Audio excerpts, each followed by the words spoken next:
Alan Greyeyes, Festival Director for Sakiwei Festival. Can you talk a little bit about the current state of Indigenous music in Canada and what's happening? Yeah, I think there's definitely some incredible things happening. Last year, we saw Jeremy Dutcher win the Polaris Music Prize. Before that, Tanya Tagak was, Buffy St. Marie's won.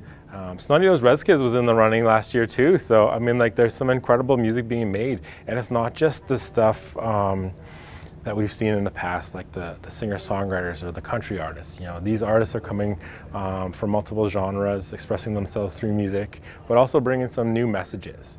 And I think with, again, Jeremy Dutcher's project, I think it's super powerful and super, like, Canadians need to hear this message because it's something that he's picking up where his ancestors left off.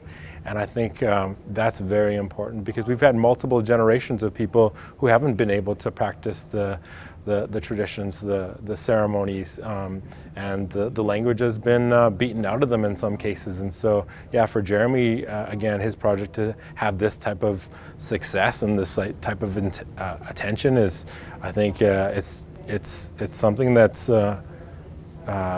needed and super important. I'm noticing at the Manitou Abbey 2019 that there's an awful lot of very, very vibrant, strong hip-hop coming along. Not just the larger names like Snotty Nose Res Kids, but I'm seeing things like Anachnid, like Stun, like Q052, all this rich, strong, and very strong perspective stuff. Also the great Leonard Sumner. So are you feeling that coming up very strong as well? What I've seen with hip hop, and I'll quote Kenny Starr from a couple years back, she said that hip hop is our generation's folk music.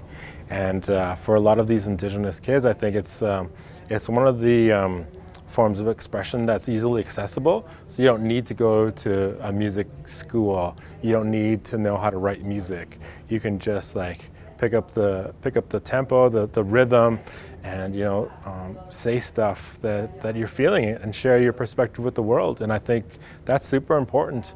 I think if more younger folks chose to express themselves through the arts, I think a lot of our communities would be a lot more healthier.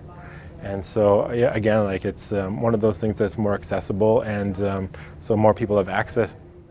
Kind of just saying what I just said, but yeah, the accessibility is what makes it, I think, the numbers, and makes it possible for more incredible voices to be heard and different perspectives from across the country.